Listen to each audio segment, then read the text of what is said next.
Olá, gente. Estamos de volta agora no nosso programa de toda quarta-feira, onde nós vamos falar hoje do tema envelhecimento e seus desafios. Tá? Bom, hoje é um tema realmente que interessa para todo mundo, mesmo quem não envelheceu ainda, porque esperamos todos chegar às idades mais avançadas, com muita saúde, sabedoria, etc. Isso é o que todos nós desejamos, certo?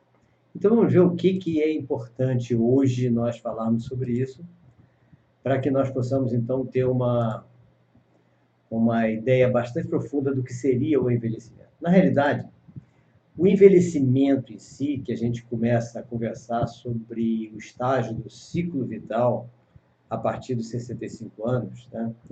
Ele pode ser considerado um envelhecimento bem resolvido, é aquele envelhecimento saudável que nós chamaríamos de senescência. Tá?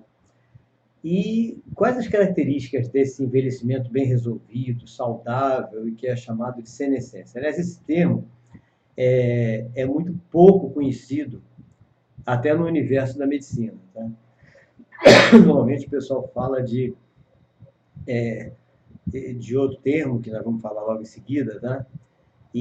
Mas a senescência que é o certo. Nós temos a adolescência, a senescência. E no meio do caminho nós temos algo que estão querendo chamar de adultescência, que é aquele adulto que mal saiu da adolescência e não se resolveu ainda. Mas vamos ver do adulto, do idoso, então, que quando ele está bem resolvido, ou seja, quando ele está com o emocional bem resolvido, tudo tranquilo, aquela coisa toda, ele vai ter, obviamente, uma vida saudável. E essa vida saudável nós vamos chamar então de senescência, tá? O que seria essa senescência? O idoso nessa senescência, ele é um camarada que tem a sua parte intelectual, ou seja, o intelecto, todo em memória, tudo ok. Memória ok, intelecto ok, aquela coisa toda. O funcionamento orgânico dele está todo ok, como está no quadro aqui, tá? Ou no quadro aqui. Tem boa disposição permanentemente, ou seja, está sempre com boa disposição. Para esse camarada continuar assim, para esse idoso continuar assim, ele precisa estar o quê? Com uma alimentação saudável, com atividade física regular, isso é muito importante, e manter um controle de estresse. Super importante o controle do estresse. Tá? Isso é fundamental. Tá? Outra coisa, a partir do momento que esse idoso bem resolvido está com a vida saudável, é o senescente, ele está com alimentação saudável, atividade física regular, controle de estresse, obviamente, ele vai sentir uma sensação de dever cumprido. Então, ele chega nessa idade, a partir dos 65 anos, com a sensação de dever cumprido, refletindo sobre o seu papel no mundo, mas refletindo de maneira positiva. Então, isso é uma coisa fantástica, numa linha de raciocínio que, para que nós possamos conseguir o máximo possível de idosos nessa faixa do bem resolvido, nós temos que trabalhar muito. Por quê? Porque nós hoje temos aproximadamente 30 milhões de idosos no Brasil. Desses 30 milhões de idosos no Brasil, nós temos um percentual de 30% que não está nessa faixa do bem resolvido, está na faixa do mal resolvido, com doenças. E que, em vez de chamar de senescência, nós vamos chamar de senilidade. Isso é terrível, porque esses da senilidade, o que nós vamos ver nele?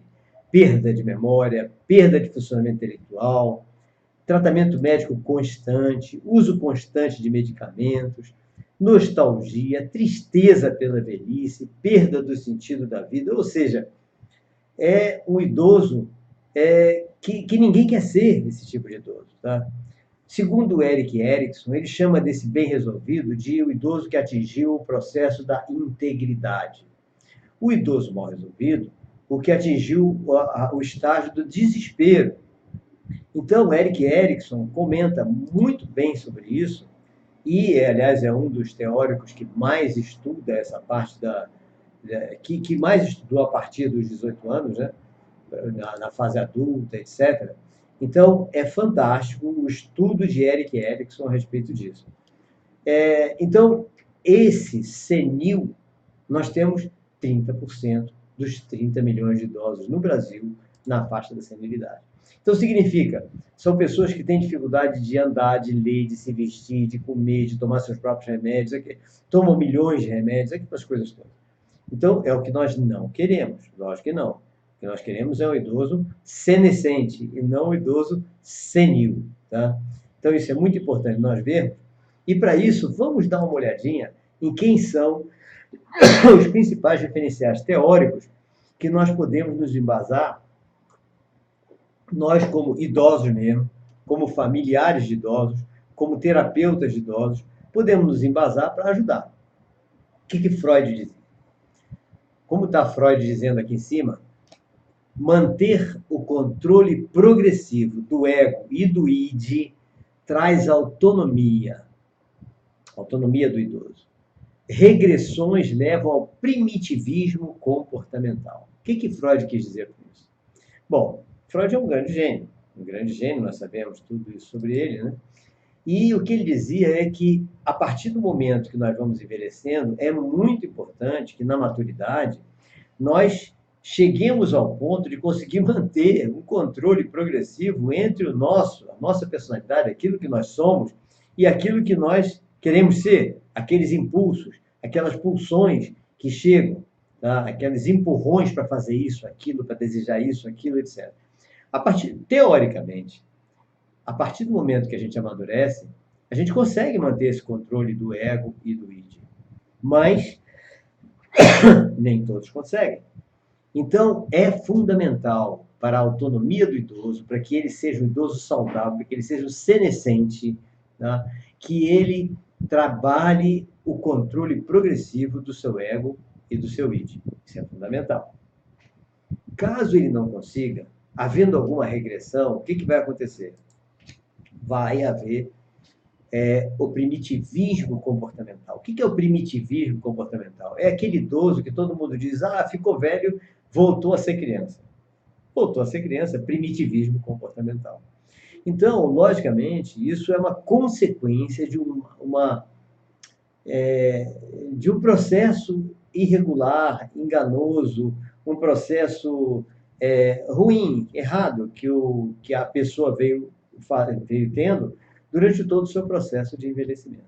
Então, é muito importante que nós, famílias de idosos, nós, pessoas físicas, idosos, terapeutas, cuidadores, nós tentemos orientar o idoso para que ele venha desenvolvendo esse controle progressivo entre o seu ego e seu id, para que ele realmente seja um senescente, tenha autonomia permanente até o final da vida e não tenha regressões, para evitar essas coisas que são absolutamente ridículas, mas que nós vamos comentar mais adiante, que é o primitivismo comportamental. Tá? Uma outra pessoa, um outro teórico fantástico em relação ao entendimento do idoso é Erik Erikson, como eu já falei logo no início. Né? Erik Erikson trabalha no processo da satisfação. Aliás, todos os teóricos que acompanham o amadurecimento, o crescimento, o desenvolvimento intelectual e da personalidade da pessoa, eles trabalham no processo de satisfação em cada fase. Freud é um deles. A satisfação na velhice, segundo Erik Erikson, surge somente, conforme diz ele nesse quadrinho que eu coloquei em cima, ao ser ultrapassado o narcisismo e a entrada na intimidade e na generatividade. O que é isso? Bom, satisfação. Precisamos da satisfação. Ultrapassar o narcisismo. Lógico. Todos nós, na adolescência, na juventude, etc., nos preocupamos com o corpo, com a beleza física, com a musculatura, com exercícios físicos, atividades para aparecer, aquela coisa toda, embelezamento, não só a mulher, como o homem também. Isso é um processo narcísico, lógico. É o narcisismo tomando conta da gente. A partir do momento que você vai envelhecendo, essa beleza vai deixando você de lado. Ou seja, começa a aparecer as rugas, a pele já não é a mesma, a beleza já não é a mesma, logicamente já os traços de velhice aparecem, as pessoas têm discriminação, lógico que tem. Vejam, por exemplo, a reportagem que saiu há pouco tempo da senhora mais rica do Brasil, uma das mais ricas do Brasil, dona de diversos hotéis, etc., que resolveu se casar com o seu cuidador, um jovem, bem jovem mesmo, seu cuidador. E aparece ela, bem idosa, e que se juntou ao seu cuidador, e, obviamente, todos só pensam numa coisa: ele não gosta dela. Tem nada a ver, ele gosta do dinheiro dela, está afim do dinheiro dela. Então, isso é uma realidade que pode não ser realidade, mas é o que nós vemos como realidade, é que o idoso não pode ser amado, não pode ser gostado por alguém muito mais novo do que ele. É impossível, segundo a crença popular. Tá? Então, isso significa um problema que nós vamos ver futuramente. Para o idoso se livrar de traumas, de neuroses, de frustrações, de tristezas, de estado depressivo, depressão em relação a essa, de repente, ele descobre que a pessoa que ele achava que o amava simplesmente estava com ele porque com pena ou por desejo de alguma coisa, por necessidade de alguma coisa, por usufruir de alguma coisa que o idoso já tenha, tipo condições financeiras, etc. O choque dessa pessoa idosa pode ser um choque definitivo, até fatal. Porque ele pode entrar num estado depressivo, numa tristeza, e pode não conseguir sair mais dela. É uma coisa perigosíssima. Então, para que o idoso não entre nessa, o que Erik Erikson recomenda é o quê? Ultrapassar o narcisismo, ou seja, conseguir evoluir a sua mente de maneira a não ser narcisista, a não achar que tem o melhor corpo do mundo, a não achar que está sendo uma atração física e sexual para as pessoas muito mais novas. Isso é um perigo. Então, ultrapassar o narcisismo e entrar na intimidade e na generatividade é o que vai fazer com que o idoso possa ter satisfação com a sua fase e possa ser feliz. O que é a intimidade? Ele ter um relacionamento seguro, ele ter um relacionamento certo, ele está, digamos, eu não vou especificar exatamente o casado, mas, digamos, o casado, o idoso com seu cônjuge, etc., vivendo bem com seu cônjuge, ele está na intimidade. Ele tem um processo de intimidade já regular, etc., sem precisar procurar alguém, ter alguém para estar com ele. Então, o processo narcisismo pode ser abandonado porque ele já tem intimidade. A generatividade seria o quê? Ele já está se envolvendo com o que ele deixou, quem ele deixou, tá? Quem ele construiu, o que ele está construindo de bom para ser com aqueles que o seguiram, seus filhos, seus netos, etc. Aí tem a satisfação, não há dúvida. Aí realmente tem satisfação. Outro fundamental para tudo isso é coach. Coach, americano, ele fala o seguinte: a manutenção da autoestima e saber lidar com a ferida narcisista. Olha que ele fala a mesma coisa que Erik Erikson, né? Devido às perdas biológicas, psicológicas e sociais, né? São o que o idoso precisa para estar satisfeito, ser feliz, essa coisa toda. Então, manutenção da autoestima e saber lidar com a ferida narcisista. No caso, a mesma coisa que Erik Erikson falou. Tá? Vamos a mais um? Aí nós temos aqui Neugarten. Neugarten fala o seguinte: a satisfação está na conciliação com as pessoas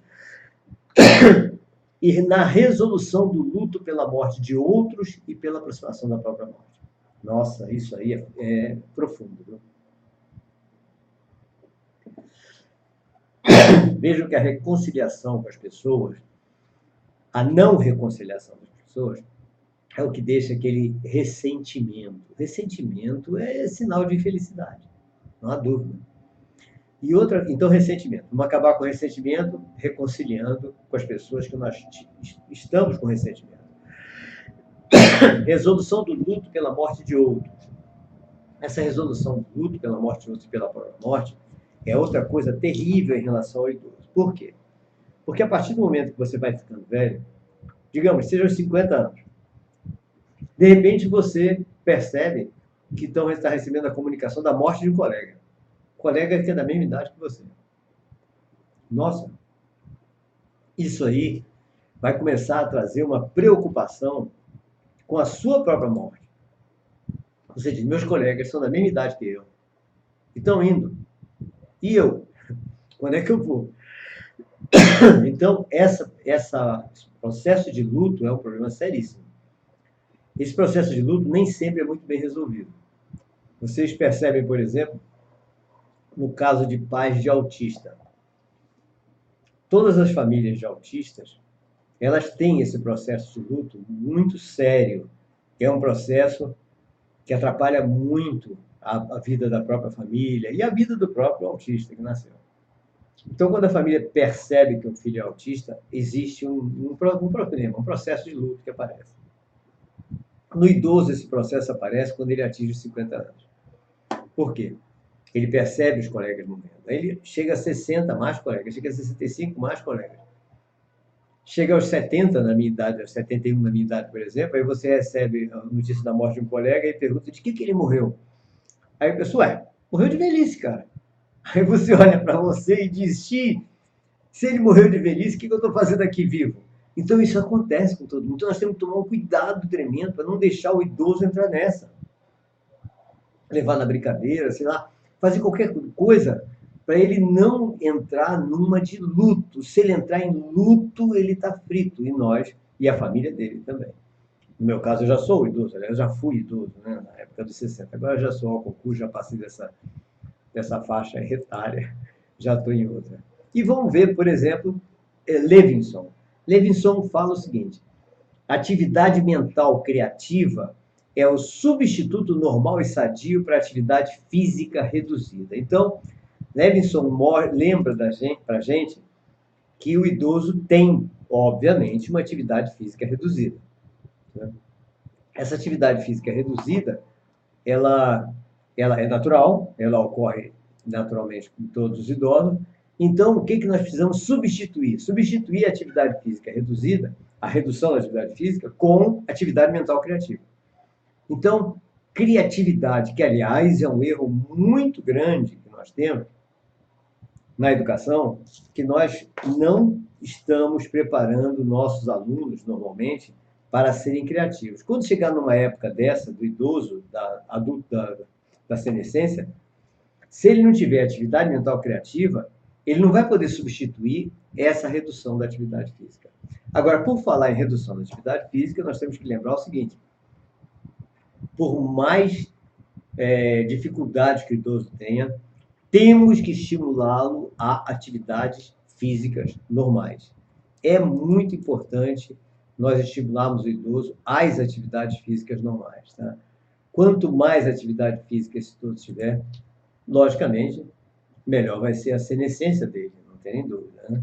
Nós temos que ver isso. Atividade física, por exemplo, não precisa ser sair correndo, musculação exagerada. Não, musculação sim, mas, por exemplo, um simples alongamento diário já resolve.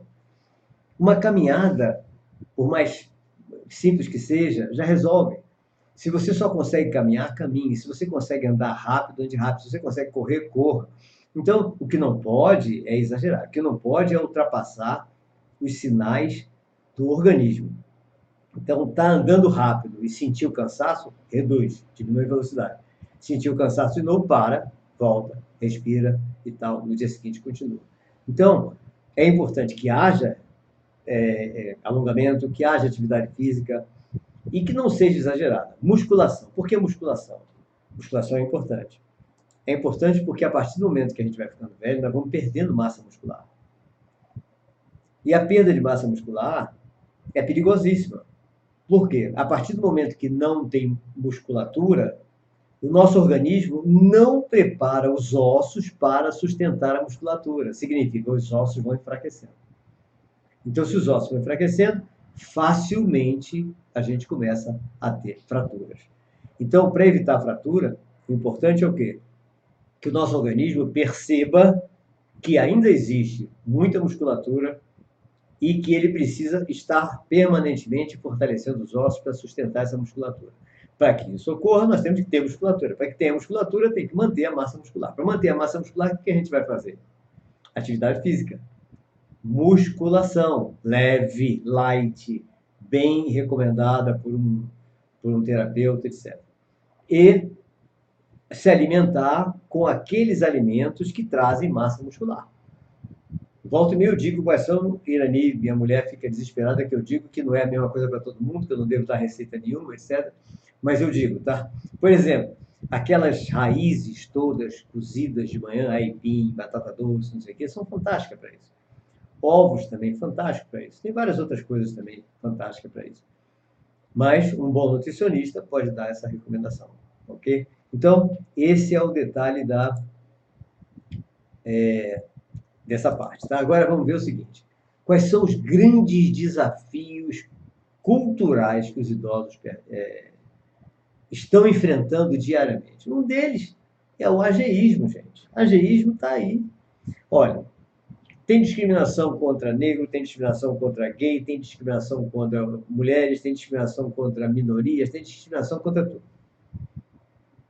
Aí essas discriminações atingem apenas o negro, a mulher, o gay, etc. Agora, o ageísmo discrimina todo mundo, porque todos vão ficar velhos. Ou pelo menos, esperamos que todos fiquem velhos um dia, só que eles vão todos sofrer o ageísmo. Ageísmo é discriminação e também estereótipos negativos de adultos jovens sobre a velhice. Isso é terrível, tá? A coisa que a gente mais percebe é o idoso estar conversando com outras pessoas mais novas e tudo. Ah, você já não dá mais nada, você já é velho, já envelheceu. Como se eles não quisessem ficar velhos. Então isso é interessante, que eu olho para uma pessoa dessa que faz uma gozação comigo, por exemplo, ou com qualquer outro idoso, digo, ué, você não pretende chegar a essa idade, não? Você pretende chegar à minha idade com esses problemas que você está dizendo que eu devo ter? Com essas deficiências que você diz que eu devo ter? Né? Então, eu acho que você está no caminho errado, porque você está programando a sua mente para ter esses problemas que você está de gozação dizendo que eu tenho. Então, discriminação e estereótipos negativos dos adultos jovens sobre a velhice é o que a gente chama de ageísmo. É terrível. Porque se o idoso não estiver bem preparado, não estiver bem maduro nesse aspecto, baixa a autoestima dele. Baixar a autoestima do idoso é querer que ele fique doente, é querer que ele tenha uma série de problemas. Então, nós temos que tomar muito cuidado com o tal do ageísmo. Outro problema são os mecanismos de defesa que o idoso cria naturalmente por causa de todos esses problemas ligados à idade, principalmente o ageísmo, as discriminações, os estereótipos. Então, ele quer se convencer que ele não tem esse problema, ele quer se convencer que ele é normal, ele quer se convencer que ele está bem. Ou ele quer convencer os outros que ele está bem, o que é pior. Em vez dele querer se convencer, quer convencer os outros. Eu não vejo necessidade nenhuma de convencer ninguém, mas às vezes as pessoas têm essa necessidade.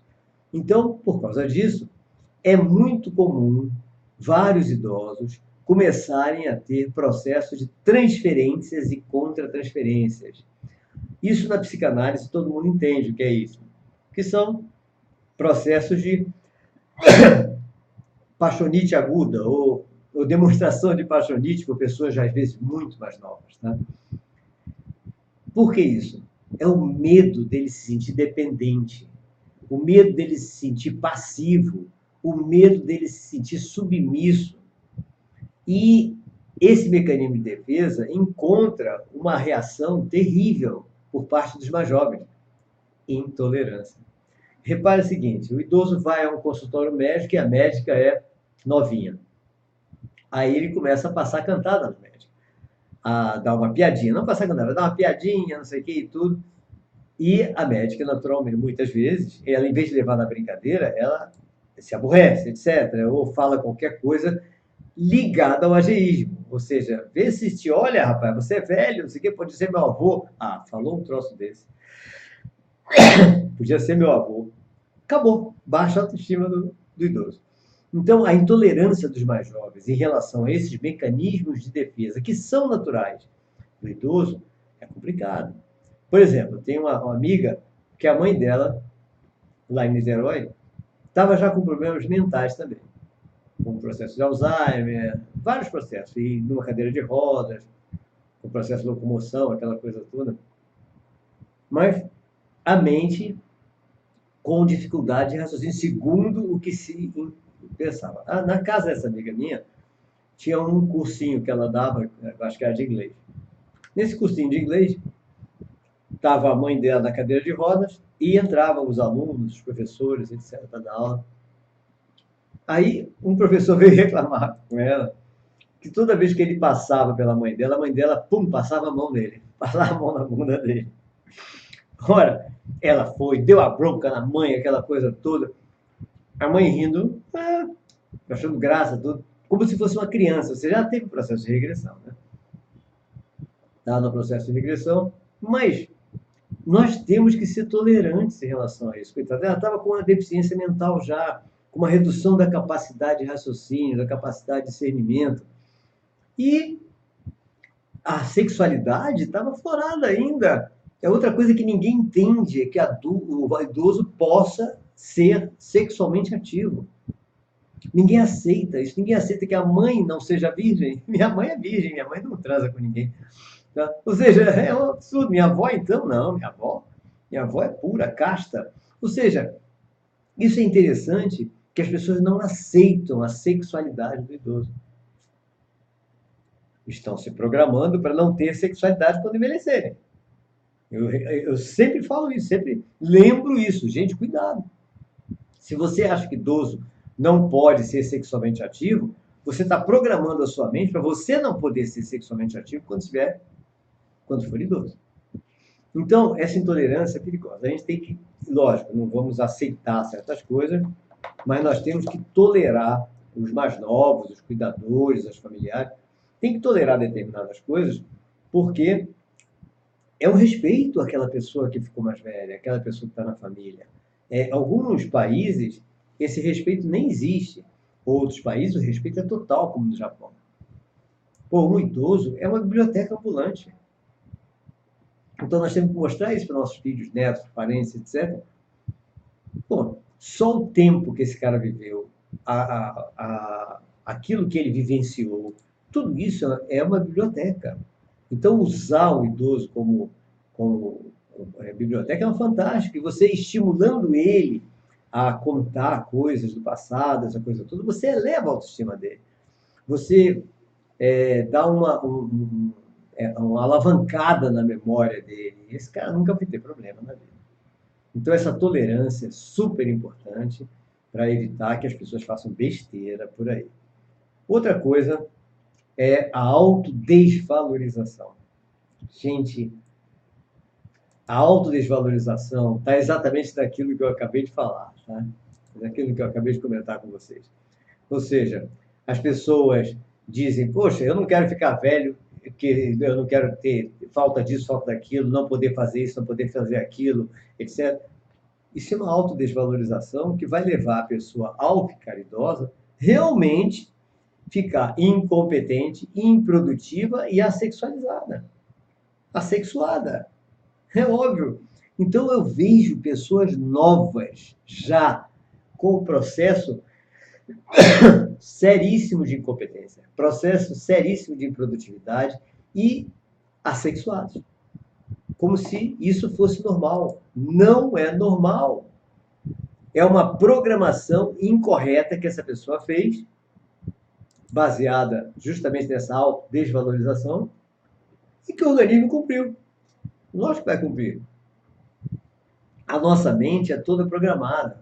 Ela cumpre aquilo que a gente faz, aquilo que a gente quer que ela seja. Nós somos os programadores.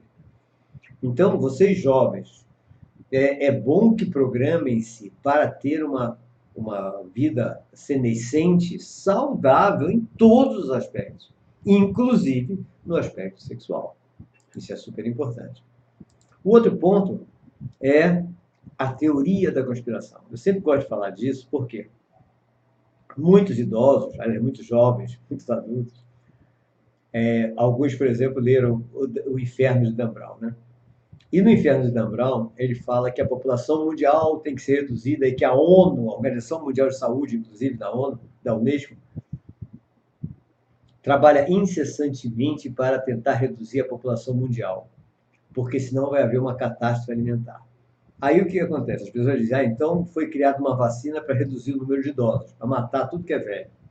Aí fica medo de vacinas assassinas. Medo de uma série de coisas, né? Pode ter sentido, pode não ter sentido. Mas eu prefiro achar que não tem sentido, tá?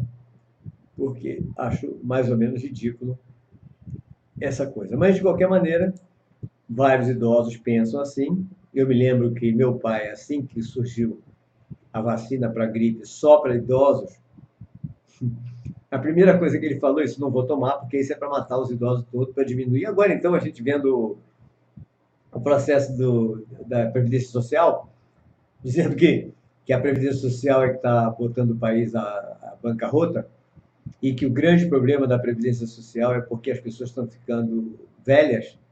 Inclusive, teve uma cientista na Organização Mundial de Saúde que falou isso há um mês atrás. Que o grande problema do mundo é que as pessoas estão ficando muito velhas. Espera aí. Esse não é o problema do mundo. O problema do mundo é o mundo não está se preparando para as pessoas envelhecerem com saúde. Isso é que deveria ser falado. Não, o problema é as pessoas envelhecerem ou o problema é nós não estarmos nos preparando para as pessoas poderem envelhecer com saúde, felicidade, satisfação, alegria, produtividade e tudo mais. Então, até lá na Organização Mundial de Saúde, tem gente falando besteira, fazendo besteira em relação ao idoso. Isso é ageísmo. E o pior é que quem falou isso foi uma idosa. Até houve um comentário. Dê o exemplo, se mate, num dos comentários embaixo do que ela falou. Já que o problema é ser velho, ela deve dar o exemplo, né? Essa é uma das coisas interessantes em relação a isso. Então, vamos ver agora os desafios políticos em relação à senescência. Um dos grandes desafios que nós acabamos de falar mesmo, acabamos falando, está ligado a tudo isso que nós dissemos, é o envelhecimento sendo visto como problema social. Acabamos de falar isso. Aposentadorias, essa mulher da Organização Mundial de Saúde, etc. Então, esse é um dos problemas, desafios políticos sérios. Outro desafio político sério é a carência de políticas públicas responsáveis para a saúde, educação e desenvolvimento social. Nós temos muita coisa no papel e muita pouca coisa feita. Na realidade, o que a gente está precisando é uma necessidade de atuação interdisciplinar entre educação, saúde e serviço social. Porque só assim a gente consegue preparar o cidadão autossuficiente. Eu tenho, inclusive, comentado em diversas cidades que eu oriento, às vezes, as pessoas, né? Em relação à necessidade da integração, ou pelo menos da ligação de profissionais da saúde, educação e serviço social. Por quê? E todos ligados a uma escola. Na realidade, ao conselho de classe das escolas. Um conselho de classe real, né? Um conselho de classe que funcione como uma radiografia daquele município, que é fácil fazer. Porque aí o que acontece? A partir do momento que nós temos uma radiografia do município por meio da análise das crianças e dos adolescentes, nós temos como alimentar de informações o serviço social e o serviço de saúde. Então, juntando profissionais dessas três secretarias, o que nós podemos fazer? Como lá em Ceará eu conversei com os 3 secretários sobre isso. E em Barreiras também, Luiz Eduardo Magalhães, se não me engano, também, Barreiras também. O que a gente consegue com isso? A gente consegue diminuir até os gastos de saúde, porque nós vamos saber quais são as especialidades médicas mais necessárias mesmo naquela cidade, né? A partir do momento que nós estamos vendo os problemas. Nós vamos otimizar o serviço de assistência social, o serviço social. Por quê? Porque nós sabemos onde estão os problemas nas famílias, já que nós estamos com o resultado, o retrato da família nas nossas salas de aula. Então, isso é uma coisa fundamental, tá? É importante. Se nós pudéssemos fazer isso, ótimo. Tá? E a outra é a legislação protecionista e o Estatuto do Idoso. Lógico que a legislação do Estatuto do Idoso não deixa de ser um paliativo, tá? Mas é um paliativo necessário para que haja proteção ao idoso, principalmente aquele idoso que está com alguma dificuldade, como eu falei, 30% dos 30 milhões de idosos no Brasil têm dificuldade, são dependentes, até às vezes para se vestir, para comer, para tomar um remédio, para tudo.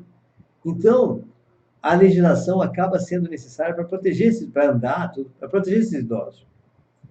Agora, a partir do momento que nós não abandonamos esse idoso, desde o momento que ele é um jovem, um adolescente, um jovem, um adulto, etc., ele não vai ser um senil, ele vai ser um senescente. Então, vai diminuir até o nosso gasto com os processos de proteção ao idoso que nós temos que ter hoje. Tem que ter porque ele está mal preparado, ele não tá independente. Ele não é autônomo. Ele precisa de alguém tomando conta dele. Precisa de alguém até para dar remédio para ele. Então, isso é um problema seríssimo. Então, esses são os principais desafios políticos que eu considero em relação ao envelhecimento. Tá? Agora, o que nós precisamos fazer? Nós precisamos, antes de mais nada, saber de uma coisa. Eu coloquei, como se dá a aprendizagem do idoso? Por que eu coloquei isso? Eu coloquei isso porque eu acredito piamente, pelo que eu tenho visto, que nós só conseguimos ser felizes se nós sentimos que somos capazes de entender o mundo à nossa volta, de compreender tudo o que está acontecendo, de elaborar conceitos em relação ao que nós estamos vendo, de discutir sobre isso com as outras pessoas. Se nós nos sentimos incapazes de aprender qualquer coisa, nós seremos infelizes. Então, eu acredito que a aprendizagem é uma coisa fundamental para o adulto, para o idoso, tá? Então, e como se dá a aprendizagem desse idoso? Para começar, vamos ver o processo de percepção dele. Lógico que todas as áreas perceptivas do idoso, elas vão reduzindo a sua eficácia, a sua eficiência. Então, como nós estamos vendo aqui à esquerda, a audição, no meio a visão, à direita nós temos o paladar e o olfato. Todos esses elementos perceptivos, eles vão reduzindo a sua eficácia. Com o tempo, alguns mais, outros menos. Você vê o idoso, às vezes, fica com deficiência auditiva. O idoso que tem pressão alta e que toma muito precisa tomar todo dia uma aspirina, ele acaba tendo problemas de visão. Todo oftalmologista sabe disso, todo cardiologista sabe disso. Só que continua dando aspirina, AS por dia, um por dia, aquela coisa toda. Por quê? Porque eles dizem, não, nós sabemos que isso vai dar problema na visão, mas é melhor o idoso perder parte da visão do que perder a vida. Então, como ele tem a aspirina, reduz a possibilidade dele vir a ter um AVC, é melhor ele tomar aspirina e ir perdendo a visão do que ele perder a vida mais cedo. Então, isso é a falha da nossa ciência médica. Ela está muito aquém daquilo que nós precisamos. Isso é um problema, né? Então, e outra coisa é o processo de paladar, olfato, essas coisas todas, né? O da audição é o que a gente mais vê, né? O idoso com aparelho de surdez, aquela coisa toda. E agora nós teremos um aumento significativo de idosos surdos, totalmente surdos, que são os atuais adolescentes. Os atuais adolescentes vão chegar aos 50 anos sem conseguir ouvir mais nada. Por quê? Porque eles estão destruindo todas as células mecânicas existentes na cóclea, que são as células responsáveis pela captação do som. Por quê? A partir do momento que ele põe um fone de ouvido num volume, num nível acima daquele que é aceito, tolerado pelas suas células, elas vão sendo destruídas. Então ele vai perder capacidade auditiva. Quando tiver com 40, 50 anos, já está com a dificuldade de ouvir brava. Quando tiver com 50, 60 anos, então já está com o aparelho de surdez, não é nada. Então eu falo, eu recomendo aos adolescentes, mas eles não querem nem saber. Eles acham que é brincadeira. Então continuam com seus fones de ouvido a alto volume e preparando uma surdez futura. Dá pena, né? Mas o que a gente vai fazer? Eles querem. E eles acham que tudo que a gente fala é brincadeira. Então é um problema seríssimo esse processo do não ouvir a gente, né? Não querer nos ouvir. É um problema sério. Bom, então vejamos o seguinte: o idoso, então, ele percebe tudo que está à volta dele, por meio de tudo isso, né? Do ouvido, olho, nariz, língua, etc. E ele vai levar, então, tudo isso para o cérebro. Quando ele leva toda essa percepção ao cérebro, o que, que ele faz? O cérebro pega, por exemplo, uma imagem que o idoso viu. Então ele pega aquela imagem e vai fazer uma comparação daquela imagem com toda a memória do idoso, para que ele possa entender e ressignificar aquela imagem. Ele só vai ser consciente daquilo que ele vê, daquilo que ele ouve, daquilo que ele sente, depois que o cérebro faz uma comparação com todo o seu arquivo de memória. Isso é feito em todo mundo. Só que no idoso, quando ele não está saudável, o que pode acontecer? A sua memória pode estar com dificuldade de acesso. Aí ele já vai ter uma dificuldade de ressignificar aquilo que ele está vendo, ouvindo, sentindo. E começam, então, as falhas perceptivas, as falhas de conscientização das coisas que ele está vendo, ouvindo, percebendo, etc. Então, mais uma razão para nós termos muito cuidado com o idoso em relação à sua memória, que seria aquele trabalho que nós falamos de alimentação, atividade física, redução de estresse, etc., para que esse processo de ressignificação daquilo que ele ouve, vê, sente, seja um processo que não tenha quedas, não tenha redução na qualidade o tempo todo. Então é só manter aquilo que nós comentamos. Tá? A partir daí, nós vamos ver como é que é feito o entendimento do idoso, que é igual a de todos nós, de todas as pessoas, durante a vigília. Durante a vigília, o idoso está trabalhando toda a sua memória nessa parte verdinha daqui, que é o hipocampo. Essa é a nossa memória de trabalho. Reparem que se ele tiver com a baixa autoestima, irritado, nervoso, essa parte vermelha aqui, que é a amígdala cerebral, vai atrapalhar todo o raciocínio dele. Então, uma coisa fundamental que nós temos que ter com o idoso é manter a autoestima elevada dele, não deixar ele ficar irritado à toa, para que o seu sistema nervoso não seja uma atrapalhação à sua memória. Então, ele está aprendendo com essa memória daqui, verdinha, que é o hipocampo, o tempo todo, né? Se por acaso, como é que a gente sabe que esse hipocampo no idoso está dando problema? Quando ele se lembra das coisas antigas e não se lembra do que ele comeu hoje. Aí, nesse caso, nós temos que realmente verificar, primeiro, a alimentação, atividade física, redução de estresse. Caso tudo isso esteja sendo feito e ele continue com essa perda da memória atual, levar ao neurologista. É o neurologista quem vai tentar destrinchar o problema que está acontecendo nessa memória do hipocampo, que é a memória de trabalho, memória de curto prazo. Tá? Então, dessa memória de curto prazo, na hora que o idoso vai dormir, ele vai levar essa memória de curto prazo para a memória definitiva por meio do sono. Então, o sono é uma parte super importante para todos nós e mais ainda para o idoso, embora para o idoso muito menos tempo de sono do que para a pessoa mais jovem. Tá? Então, é justamente durante o processo de sono que o idoso aprende. O que nós temos no nosso cérebro? No nosso cérebro nós temos um monte de frequências. Tá? Nosso cérebro trabalha emitindo frequências eletromagnéticas. Tá? O tempo todo a gente trabalha com frequências eletromagnéticas emitindo durante todo o nosso córtex cerebral. Nessas frequências, nós temos as ondas beta, quando nós estamos acordados. As ondas alfa, quando nós estamos, por exemplo, num processo de mentalização, meditação, etc., concentrado em alguma coisa. As ondas teta é quando nós estamos entrando naquele processo de sonolência, um pouco antes de dormir, aí a gente dorme. Quando a gente dorme e entra de sono profundo, nós estamos nas ondas delta.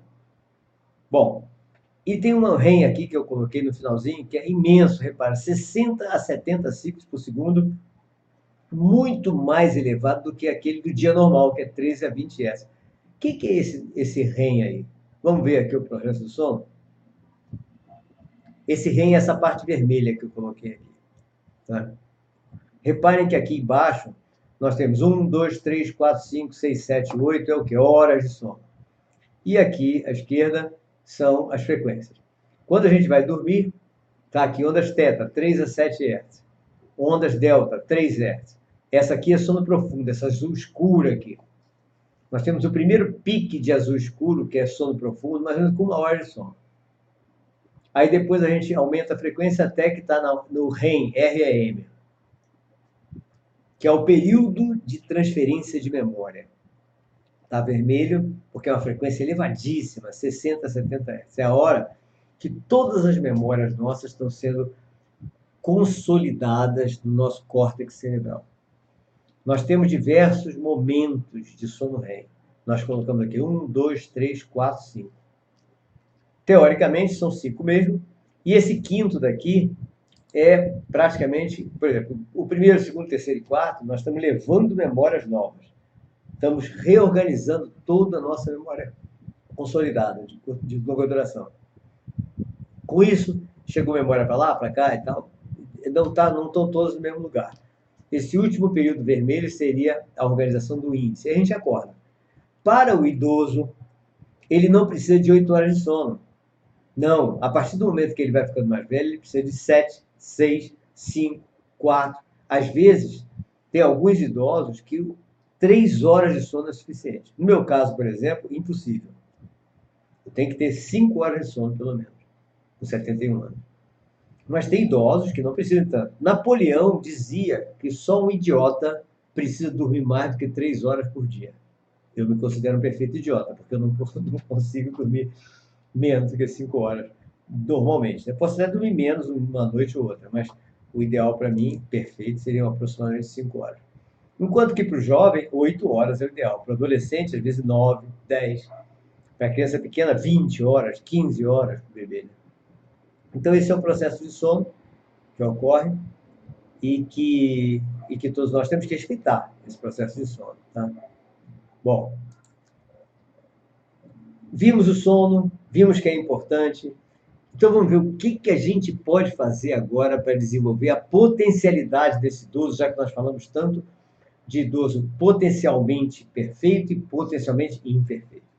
Bom, nós temos que orientar a sua alimentação. Básico. Orientar a alimentação do idoso. Nós temos que orientar a atividade física dele. Básico também. Tá? Então, alimentação e atividade física são fundamentais. Nós temos que alimentar a sua autoestima, orientar a sua autoestima e estimular a memória e o aprendizado. Então, esse estímulo à memória e aprendizado é uma coisa que qualquer um pode fazer.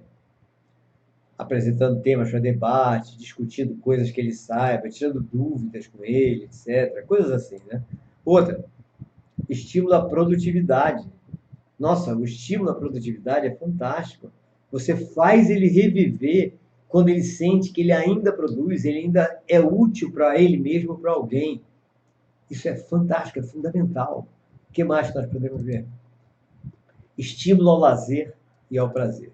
Gente, tem gente que acha que o idoso não precisa mais ter lazer, não precisa ter mais prazer. Peraí. É o que ele mais precisa. O idoso precisa de tudo isso. Lazer e prazer é fundamental. Eu me lembro que tem uma amiga minha, não é tão velha quanto eu, mas que todo mundo saiu de casa, ela estava vivendo a vida com a família toda, certo? Aí todos se mudaram, cada um se casou, aí ela foi ao supermercado. Estava sozinha em casa, foi ao supermercado. Chegou no supermercado, ela parou, olhou para as prateleiras e disse, ué, o que eu gosto? Ela já não sabia nem do que ela gostava. Porque ela passou a vida toda vivendo em função dos filhos, dos genros, noras e netos. De repente, ela viu que ela não estava vivendo a vida dela, tinha se anulado completamente. Gente, ao chegar à idade da senescência, anulado completamente, é apressar a morte. Então, vamos estimular o idoso, o lazer e o prazer. E outra coisa, vamos lembrar que o idoso, ele pode tudo. O idoso não é um impotente sexual. E o idoso, ele pode ter sexualidade ativa. Lógico, há pessoas, que até mais novas, que entram num processo de sublimação, ou seja, substitui, principalmente viúvos, né? Viúvas, etc., substitui a vontade sexual, a ideia de relacionamento, etc., por uma ideia de fazer um bem comum, uma coisa qualquer, etc., se dedicar a uma causa. Isso é um processo de sublimação que alguns escolhem, outros não. E nós não podemos limitar isso. Então, eu vejo, às vezes, idosos sendo tratados como não pode namorar, não pode fazer isso. Me lembro que tem uma pessoa conhecida minha, que eu não vou falar, obviamente, nem dar dica, que os filhos ficaram desesperados quando descobriram que ela estava namorando. Porque acharam que era ridículo, ele estava namorando, mas é óbvio que a pessoa, o namorado deve estar querendo explorá-la, porque ela já tinha mais de 90 anos, e o namorado devia ter um garotinho de 80, por aí, uma coisa dessa assim. Gente, tem que deixar. Porque a gente mais vê isso, tá? A pessoa idosa, rica, por exemplo.